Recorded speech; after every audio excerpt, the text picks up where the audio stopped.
Welcome, guys. This is to help you out with your notes in the Anatomy and Physiology class.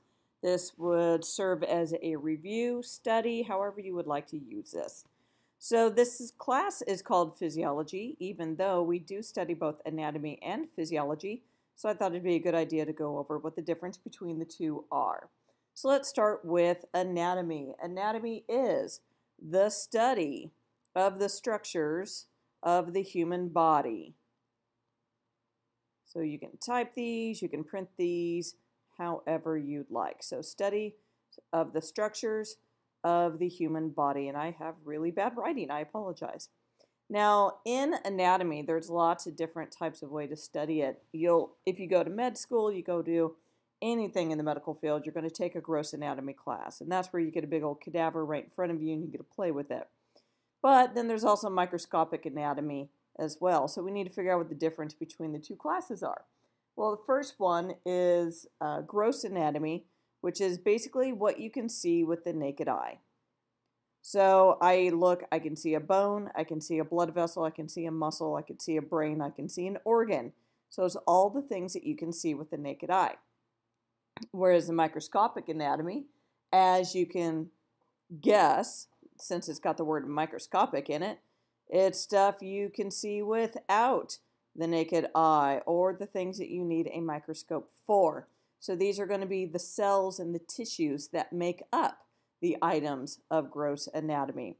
Now, when you take a look at microscopic anatomy, you can take a look at the cellular level or the tissue level. So if we look at cytology, then you're very good at studying the cells. So this is the study of the cells that make up the whole entire human body. And if you go into histology, then that's the study of the tissues that make up the human body. They are pretty much one and the same. They go together. You can't know one without the other, really.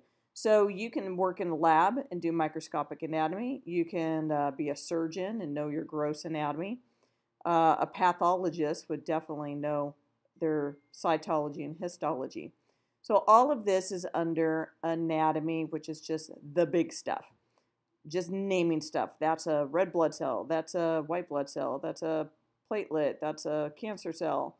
So it's naming stuff. Whereas physiology is the study of the function of those parts of the human body.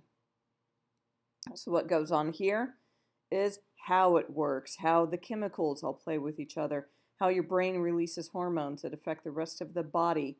It's just how everything works together. So this is like the what, and this is kind of the how. What is it, and how does it work? So this right here, what I'm looking at, my little heart cut in half, really pretty, that is anatomy. That's a heart. That's the apex. This is the right ventricle and right atrium, and over here we got the left atrium and the left ventricle.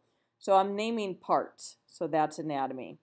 But if I were to talk about the cardiac muscles inside and how ions of calcium need to flow through and action potentials and the stimulus that causes the electrical path to go through the heart and cause it to contract, well, now I'm talking physiology. So when people say, what class are you taking? Yes, it says physiology. But really, guys, you're in anatomy and physiology. Can't learn one without the other. Nice short video for you to get you started. So as you can see, I just kind of give you a summary of what to write down.